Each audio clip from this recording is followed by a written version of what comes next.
బంగారాన్ని విడిపించి ఆ రోజు ఆన్లైన్ రేటుకే మేము కొంటాం. Sharma gold company. త్యాగరాయ ఆరాధనోత్సవాలు త్వరలో ప్రారంభం కాబోతున్నాయి. త్యాగరాయ ఆరాధనోత్సవాలు మానవాళికి ఎలాంటి ఉపయోగం ఉంటుందంటారు? చాలా మంచి ప్రశ్న అండి. త్యాగరాయ స్వామి వాగ్గేయకారులు. వాగ్గేయకారులు అంటే ఏంటి అంటే పరమాత్మ యొక్క కళ్యాణ గుణాలని వాళ్ళు అనుభవించి చక్కగా పరమాత్మ మీద కీర్తనలు వారే వ్రాసి దానికి బాణీ కట్టి రాగం తాళం ఏర్పాటు చేసి వారే కీర్తించేవారు. అలాంటి వారిలో గొప్పవారు త్యాగరాజస్వామి. మరి వారు రాసేటువంటి కీర్తనలు లౌకికమైనటువంటి అర్థాలు ఏమీ ఉండవు. అందులో పరమాత్మ యొక్క గొప్ప జ్ఞానం ఉంటే తప్ప, అంటే ఇతిహాస పురాణ వేద జ్ఞానం ఉంటే తప్ప వాళ్ళు అలాంటి గొప్ప కీర్తనలు వ్రాయలేరు. ఎంతో తపఫలితంగా మాత్రమే అలాంటి కీర్తనలు వాళ్ళు రాయగలరు. అందుకే ఈనాటికి కూడా ఆ కీర్తనలు ఇప్పటికీ లైవ్లో మనం చక్కగా అనుభవించగలుగుతున్నాం. ఎన్నో వందల సంవత్సరాల క్రితం వారు ఆ కీర్తనలు రచించినప్పటికీ ఇప్పటికీ మనం పాడుకుంటున్నాం. అందులో ఆరాధనోత్సవాల పేరిట మీద వారిని స్మరిస్తూ ఎంతోమంది గాయకులు వారు రచించినటువంటి కీర్తనలు మనకు అందిస్తున్నారు. అందులో ఒక కీర్తనను మనం చూద్దాం ఈ రోజున. ఆ కీర్తనకి శ్రీరామాయణంలో ఉన్నటువంటి ఒక శ్లోకంతో సమన్వయం చేద్దాం. ఇది చాలా అద్భుతమైనటువంటి ఒక కీర్తన. నిధి చాలా సుఖమా రాముని సన్నిధి సేవ సుఖమా నిజముఖ పల్కు మనస నిధి చాలా సుఖమా దధి నవనీత క్షీరములు రుచో దధి నవనీత క్షీరములు రుచో దాశరథి ధ్యాన భజన సుధారసములు రుచో నిధి చాలా సుఖమా. తంజావూరు మహారాజు ఎన్నో సంపదలను పంపించి తన ఆస్థానానికి ఆహ్వానిస్తాడు. వాటన్నిటిని సున్నితంగా తిరస్కరిస్తూ త్యాగరాజస్వామి కీర్తన పాడతారు. ఎంత అద్భుతమైనటువంటి అర్థాలు ఉన్నాయి ఇందులో. ఓ మనసా అని వారే ప్రశ్నించుకుంటున్నారు. నిధి సంపద సుఖమా, రాముడి సన్నిధి సుఖమా, రాముడి దగ్గర నుండి సేవ చేయడం, ఆయన గుణాలను కీర్తించడం, ఇది సుఖమా అని అంటున్నారు. చరణంలో దధి నవనీత క్షీరములు, పెరుగు పాలు వెన్న నెయ్యి ఇలాంటి భోగ్యమైన పదార్థాలు, అంటే ఇప్పుడు మనం ఆలోచిస్తే ఈ బటర్ పన్నీర్ ఇవన్నీ ఉన్నాయి కదండి, వీటితో చేసేటువంటి మంచూరియా బిర్యానీ ఇవి నిజంగా భోగ్యమా? లేదా దాశరథి ధ్యాన భజన, దశరథ చక్రవర్తి కుమారుడు దాశరథి అంటే శ్రీరామచంద్రుడు అర్థం. ఆయన యొక్క కళ్యాణ గుణములు, ఆయన యొక్క సుధారసములు, చక్కగా ఆయన యొక్క కథల్ని వింటూ ఆ అమృతపానం చేయటం. సాధారణంగా పానం చేయాలి, తాగాలి అంటే మనం నాటక ద్వారా నోటి ద్వారా స్వీకరిస్తూ ఉంటాం. కానీ ఇక్కడ ఈ రామ కథని రామనామాన్ని శ్రవణేంద్రియం ద్వారా గ్రోలటం, ఆ అమృతాన్ని తీసుకోవడం, అది సుఖమా, నిధి సుఖమా, ఓ మనసా చెప్పు అంటున్నారు. మనం ఇందాక చెప్పినట్టుగా వేద ఇతిహాస పురాణ సంబంధ జ్ఞానం ఉంటే తప్ప ఇలాంటి కీర్తనలు బయటికి రావు. దాసుడు చేసినటువంటి పరిశోధనలో ఎలా దీన్ని సమన్వయం చేయొచ్చు అనేది ఒకసారి ఆలోచించి అది చెప్పడం జరుగుతుంది. ఇప్పుడు ఏంటంటే అయోధ్యకాండలో ఒక వృత్తాంతం మనందరికీ తెలుసు. శ్రీరామచంద్రమూర్తి యొక్క పట్టాభిషేకం రేపు జరుగుతుంది అనగా కైకేయి అడిగినటువంటి వరాల కోసం దశరథ చక్రవర్తి శ్రీరాముడిని అడవులకు పంపుతాడు. 14 సంవత్సరాల వనవాసము, అలాగే భరతుడికి పట్టాభిషేకం చేయాలి అని వరాలు కోరుకుంటుంది. వెళ్ళిపోతారు. ఆ సమయంలో భరతుడు అక్కడ ఉండడు, తన యొక్క మేనమామ ఇంట్లో ఉంటాడు, యుధాజిత్తు ఇంట్లో. విషయం తెలుస్తుంది, వస్తాడు, జరగాల్సిన సంస్కారాలు చేస్తాడు. కానీ రాముడు లేని రాజ్యాన్ని ఊహించుకోగలమా? రాముడు లేని అయోధ్యని ఊహించుకోగలమా? ఊహించుకోలేం. అలాంటి ఒక స్థితి, ఒక సందర్భంలో రాముడి గురించి ఆలోచిస్తూ మన వంశంలో ఇప్పటి వరకు కూడా ఇంటికి పెద్దవాడే రాజ్యాన్ని చేశాడు, అదే ధర్మము. కానీ ఇప్పుడు నేను రాజ్యం చేయడం ఏంటి, అసలు రాముడు లేని రాజ్యాన్ని నేను ఊహించుకోలేను అని ఎలాగైనా రాముడిని తీసుకొని రావాలి తిరిగి. ఆ సమయంలో శ్రీరామచంద్రమూర్తి చిత్రకూట పర్వతంలో ఉన్నారు, ఆ పర్వత ప్రాంతంలో ఉన్నారు. వెళ్ళాలి అని నిశ్చయించుకొని మరి తానొక్కడే వెళ్లకుండా తన 3 తల్లుల్ని, వశిష్ఠుల్ని, ఎవరు వశిష్ఠుడు ఇక్ష్వాకు వంశ కుల గురువు, అలాగే ఎంతోమంది బ్రాహ్మణోత్తముల్ని, కొంతమంది పురజనుల్ని, ఇంతమందిని వంట తీసుకొని చిత్రకూట పర్వతానికి వెళ్తాడు. అసలు భరతుడు ఒక్కడే వెళ్ళొచ్చు కదా, ఇంతమందిని ఎందుకు తీసుకువెళ్ళాలి అంటే శ్రీరంగ క్షేత్రంలో ఒక 700 సంవత్సరాల క్రితం వేయించేస్తున్న మహా ఆచార్యులు నంబిళ్ళై అంటారు. వారు కాలక్షేపం చేస్తూ ఉంటే ఇసుక వేస్తే రాలనంత జనం ఉండేవారు. అది నంబిళ్ళై గోష్ఠియా, నంపెరుమాళ్ గోష్ఠియా అంటారు. శ్రీరంగనాథ్ యొక్క ఉత్సవ విగ్రహానికి నంపెరుమాళ్ అని పేరు. వారి యొక్క ఉత్సవం నడుస్తుంటే ఇసుక వేస్తే రాలని జనం, అలాగే వీరు ప్రవచనం చెప్తూ ఉంటే అంతమంది జనం.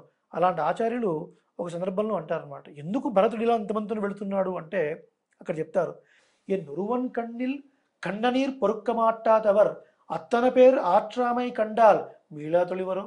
అంటే నా ఒక్కడి కంట్లో నీళ్లు చూస్తేనే శ్రీరాముడు భరించలేడు కదా, అలాంటిది ఇంతమంది కళ్ళలో నీళ్లు చూస్తే భరించగలడా శ్రీరాముడు అన్న ఉద్దేశంతో ఇంతమందిని వెంట పెట్టుకుని వెళ్ళాడు చిత్రకూటానికి. రాముడిని కలిశాడు, విషయం తెలిపాడు. తండ్రి మరణ వార్తను విని రాముడు చాలా దుఃఖించాడు. కొంతసేపు గడిచిన తర్వాత, అన్నయ్య అనగారు లేరు, ఇప్పుడు మీరు వచ్చి రాజ్యం చేయొచ్చు, మీరు రావాల్సింది అంటాడు. శ్రీరాముడు నేను రాను అంటాడు. అక్కడ చాలా విషయాల్లో చర్చ జరుగుతుంది. చివరిలో శ్రీరాముడు ఒక మాట అంటాడండి, సర్వే క్షయాంతా నిచయా పతనాంతా సముచ్ఛ్రయా సంయోగా విప్రయోగాంత మరణాంతం చ జీవితం అని భరతుడికి ఒక మాట చెప్తాడు. భరత, ఒక విషయం గుర్తుపెట్టుకో, సర్వే క్షయాంత నిచయా, కూడబెట్టుకున్నటువంటి ధనమంతా ఏదో ఒక రోజు నశిస్తుంది, పెరిగినవన్నీ ఏదో ఒక రోజు తరుగుతాయి, పెరుగుట విరుగుట కొరకే అంటారు కదా, నశిస్తాయి. సంయోగ విప్రయోగాంత, కలిసినవన్నీ ఎప్పుడోసారి విడిపోతాయి, మరణంతో జీవితం నశిస్తుంది. ఏంటి దీని అర్థం? ఎన్నో కూడబెట్టుకుంటాం డబ్బులు, వాళ్ళని తొక్కి వీళ్ళని తొక్కి వాళ్ళని మోసం చేసి అధర్మ మార్గంలో మన సుఖాలు అనుభవించాలని ఎంతో డబ్బును కూడబెట్టుకుంటాం. కానీ అది ఎక్కువ కాలం ఉండదు. అది దొంగల పాలో, రాజుల పాలో, లేదా అగ్నిపాలో, లేదా కామంతో వాడే దాటిని నాశనం చేసుకోవడం జరుగుతుంది. మరి ఇప్పుడు రాజులు లేరు కదా అంటే ఇప్పుడు మినిస్టర్స్ రూపంలో, గవర్నమెంట్ రూపంలో, ట్యాక్స్ రూపంలో పోతుంది అనమాట. అలా ఏదో ఒక రూపంలో ఆ డబ్బు ఉండదు, నిలవదు, శాశ్వతం కాదు. పెరిగింది విరుగుట కొరకే. ఎంతో గొప్ప లోకాలు ఉన్నాయి, బ్రహ్మలోకం, ఇంద్రలోకం, కైలాసం, ఎన్నో గొప్ప లోకాలు ఉన్నాయి.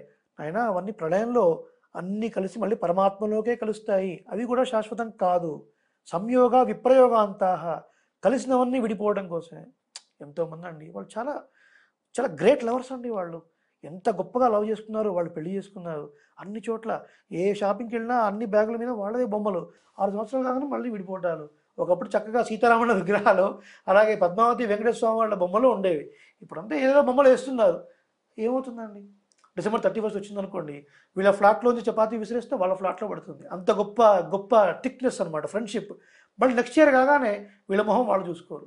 ఏం జరుగుతుంది? కలిసిన వాడు ఎప్పుడైనా విడిపోవాల్సిందే, ఏదో కారణం వల్ల. ప్రకృతిలో ఉన్నాం, రాగద్వేషాలు మనిషికి సహజం. అలాగే భార్యాభర్తలు, భర్త ముందు వెళ్ళిపోతాడు, భార్య తర్వాత వెళ్ళిపోతుంది, లేదా తిను ముందు వెళ్తారు, వారి తర్వాత వెళ్తారు. ఎప్పటికీ కలిసి ఉండేది ఎవరూ కాదు. సంయోగ విప్రయోగాంత, చివరిలో మరణాంతంచ జీవితం, జీవితం కూడా మరణంతో ముగుస్తుంది. కాబట్టి భరత ఇది శాశ్వతం. చూడండి, ఒక్కసారి ఈ అర్థాన్ని మనం పరిశీలిస్తే, ముందు మనం చెప్పుకున్నటువంటి త్యాగరాజ కీర్తనలో ఈ అర్థం ఆ అర్థం ఎంత చక్కగా సమన్వయం అవుతుందో చూడండి. ఏది శాశ్వతం కాదు, నువ్వు అనుభవించే ఏ భోగాలు శాశ్వతం కాదు. శాశ్వతుడైన వాడు ఎవడు? పరమాత్మ ఒక్కడే. పవిత్రాణం పవిత్రంయో మంగళానాంచ మంగళం. పవిత్రమైనవి లోకంలో మీ వేటిని భావిస్తున్నారో వాడికి పవిత్రత పరమాత్మ నుంచే వచ్చింది. గంగలో మునిగితే పాపాలు పోతాయండి. ఆ గంగ ఎక్కడి నుంచి వచ్చింది? స్వామి యొక్క అరికాళ్ళ నుంచి, బొటనవేలు నుంచి ఉద్భవించింది. పరమాత్మ స్పర్శ వలనే గంగకి అంత పవిత్రత. అలాగే మంగళానాంచ మంగళం, ఏవైనా మంగళ పదార్థాలు ఉన్నాయంటే వాడన్నిటికీ మంగళం చేకూర్చిన వాడే పరమాత్మ. మంగళములకు ఆకరమైనటువంటి వాడు అని అర్థం. కాబట్టి ఆయన అవ్యయుడు, తరగని వాడు, నశించని వాడు. పరమాత్మ గుణాలు చెప్పాలి, ఎంతసేపు చెప్తారండి?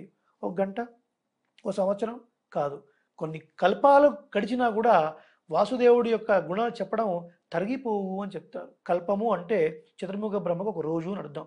2 కల్పాలు గడిస్తే చతుర్ముఖ బ్రహ్మకు ఒక రోజు, డే అండ్ నైట్. 1 కల్పం ఈజ్ ఈక్వల్ టు 1000 చతుర్యుగాస్. 1000 చతుర్యుగాలు కలిస్తే ఒక కల్పం.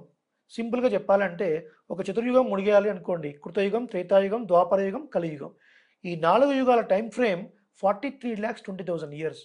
ఇంటూ 1000 ఎన్ని సంవత్సరాలు మీరు అనుకుంటారో, ఇంటూ 2 ఎన్ని సంవత్సరాలు వస్తాయని మీరు అనుకుంటారో, అదంతా గడిస్తే చతుర్ముఖ బ్రహ్మకి ఒక్క రోజు.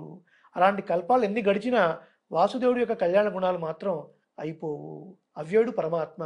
కాబట్టి ఆయన నామం సేవించడం సుఖమా, ఆయన యొక్క కళ్యాణ గుణములు వినటము, ఆయన యొక్క కథలు, ఆ అమృత శ్రవణం చేయడం సుఖం కదా. ఓ మనసా, please tell me the truth. నాకు నిజం చెప్పు, బయాస్ లేకుండా చెప్పు. లౌకికమైన భోగాలు సుఖమా, రాముడి సన్నిధి సుఖమా, రాముడి కథలు సుఖమా, కథా శ్రవణం. ఆ శ్రవణంద్రియం వల్ల, అందుకనే అంటారండి, 9 భక్తులలో మొట్టమొదటిది శ్రవణం. శ్రవణం, కీర్తనం, విష్ణోస్మరణం, పాదసేవనం, వందనం, అర్చనం, సఖ్యం, ఆత్మనివేదనం, ఇలా 9 రకాల భక్తుల్లో మొట్టమొదటిది శ్రవణం. అదే విషయాన్ని గోదాదేవి తిరుప్పావలో కూడా చెప్పింది. వయత్తు వాళ్వీర్గాళ్ నామం నం పావైక్ చెయ్యం కిరిసైగల్ కేళీరో. కేళీరో అంటే ప్లీజ్ లిజన్, వినండి వినండి. ఏది వినాలి అంటే పరమాత్మ కథలు వినాలి, పరమాత్మ నామాన్ని చెప్పాలి. ఆ నామం వినటం వల్ల అది లోపలికి వెళ్ళి ఇక్కడి నుంచి హృదయస్థానానికి వెళ్ళి అక్కడ హృదయాన్ని చల్లబరిచి మనలో ఉన్న దోషాలను తీసేస్తుంది, మనలో మంచి ఆలోచనని కలగజేస్తుంది. అందుకనే పవిత్రుడు పరమాత్మ. ఆ పరమాత్మ నామం పవిత్రం, ఆయన కథలు పవిత్రం. కాబట్టి ఈ పవిత్రమైనటువంటి పరమాత్మ నామాన్ని కీర్తించాలి, పవిత్రమైనటువంటి పరమాత్మ యొక్క కథలని గాథల్ని మనం వినాలి. కాబట్టి ఓ మనస ఏది సుఖము అన్నారు. కాబట్టి వినటం చాలా ప్రధానం. అందుకే దేవాలయాల్లో పూర్వకాలంలో ప్రవచనాలు ప్రతిరోజు నడుస్తూ ఉండేవి. అందుకనే మన పెద్దవాళ్ళ దగ్గరికి వెళ్ళినప్పుడు చిన్న పిల్లవాళ్ళు నిద్రపోతూ కథలు చెప్పండి అంటారు. మనం అడిగితే మనం పుస్తకాలు చూసినా చెప్పలేము సరిగా, మనం చదివినా వాడికి అర్థం కాదు. కాబట్టి బామ్మ దగ్గరికి వెళితే చెప్తుంది కథలు. ఎందుకు వచ్చాయి బామ్మగారి కథలు అంటే వాళ్ళు నిత్యం దేవాలయానికి వెళ్ళేవారు, అక్కడ ప్రవచనాలు వినేవారు, పరమాత్మ జ్ఞానం వాళ్ళకు ఉన్నది, చెప్పగలిగారు. కానీ ఇప్పటి సమాజంలో ఎంతమంది దేవాలయానికి వెళుతున్నారు, ఎంతమంది సంప్రదాయ దుస్తుల్లో వెళుతున్నారు, ఇవన్నీ మనం ప్రశ్నించుకోవాలి. కాబట్టి ఏది సుఖము అంటే నిజమైన సుఖము పరమాత్మ నామాన్ని కీర్తించడము, పరమాత్మ యొక్క కథల్ని వినటము. అందుకే పురంధరదాస్ అంటారు, భూషణకే భూషణ ఇది భూషణ శేషాద్రివాస శ్రీవర వెంకటేశ ಭೂಷಣಕ್ಕೆ ಭೂಷಣ ಇದು ಭೂಷಣ ನಾಲಿಗೆಗೆ ಭೂಷಣ ನಾರಾಯಣ ನಾಮ కాలిగెగే భూషణ హరియాతరే. నాలుగకి ఆభరణం ఏమిటి అంటే నారాయణ నామమే, ఇంకా వేరే వేరే విషయాలు ఎందుకండి. కాలికి ప్రయోజనం ఏమిటి, కాలికి భూషణం ఏమిటి, రెడ్ టేప్ షూసా, వుడ్లాండ్ షూసా భూషణం అంటే అది కాదు. హరియాత్ర, పరమాత్మ సన్నిధికి వెళ్ళటమే కాలికి నడకకి ఉన్న ప్రయోజనము, అది భూషణము అని చెప్తారు. పరమాత్మ కథలు వినటం వల్ల పవిత్రమైనటువంటి స్వామి కథలు మన లోపల ఎన్నో ఉన్నటువంటి దోషాలను తీసేస్తాయండి. మీరు అంటారు మాకేం దోషాలు ఉన్నాయండి, మేము ఏదో మా పనులు చేసుకుంటున్నాం బాగానే ఉంది, కానీ మనకి ఆల్టో కార్ ఉంది, పక్కవాడికి ఆల్టో ఉంది, అప్పటిదాకా ఏం ప్రాబ్లం లేదు. సడన్గా వాడు బెంజ్ కొనేసరికి అప్పుడు మొదలవుతుంది అనమాట ఈర్ష్య అసూయలు అంటారు చూసారా.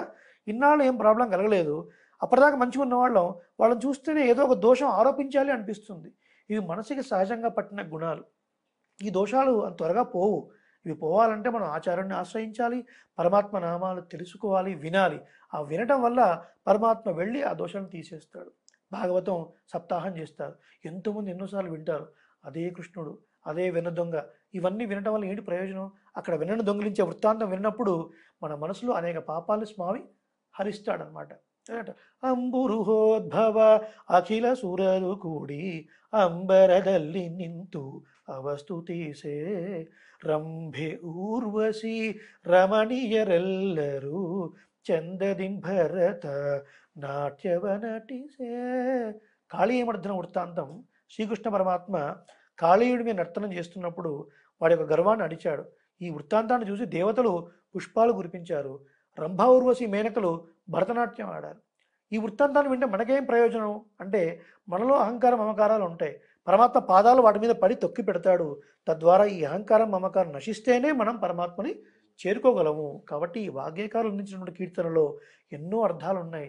ఇతిహాస పురాణాలు ఎన్నో సేవించి వాళ్ళు మనకి సులభంగా చక్కగా అర్థం చేసుకోవడానికి మనకి ఇస్తాడు.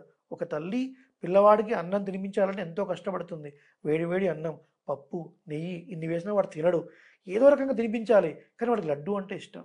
మరి లడ్డు వాస్తవాన్ని తినిపించలేం కదండి, డ్రై ఫ్రూట్స్తో లడ్డు చేసి తినిపిస్తుంది, వాడు హాయిగా తింటాడు.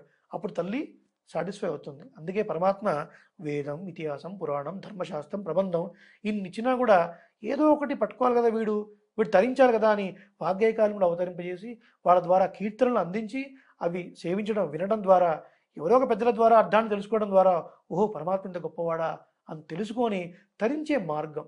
ఏదో రకంగా ఇప్పుడు ఇందాక మనం చెప్పుకున్న వృత్తాంతంలో ఏదో ఒకటి పెట్టి వాడిని పడుకోబెట్టాలి అని తల్లి తాపత్రయం. ఎందుకు అంటే వాడి శరీరం నిలబడాలి కాబట్టి. కాబట్టి పరమాత్మను చేరుకోవడానికి ఇన్ని మార్గాలు, ఈ మార్గంలో ఇదొక మార్గం. కాబట్టి ఏదో ఒకటి పట్టుకొని పరమాత్మని చేరటమే మన ముఖ్య ఉద్దేశం. అందుకనే వాగ్గేయకారులు త్యాగరాజ స్వామి ఎన్నో గొప్ప అద్భుతమైనటువంటి కీర్తనలు మనకు అందించారు. ఈ రోజున మీ ద్వారా నిధి చాలా సుఖమా అనే కీర్తన మీ ముందు పంచుకున్నాను. అందులో శ్రీరామాయణ శ్లోకంతో సమన్వయం, అత్యద్భుతమైనటువంటి ఒక సమన్వయం. శ్రీమతే రామానుజాయ నమః. నిజంగా సార్ వాగ్గేయకారుల గురించి చాలా చక్కగా చెప్పారు మీ మాటల్లో. Thank you so much. అనేక మంగళ శాసనాలు. చూశారు కదా, ఇది వాటి కార్యక్రమం. మరో కార్యక్రమం మళ్ళీ కలుద్దాం. Thank you.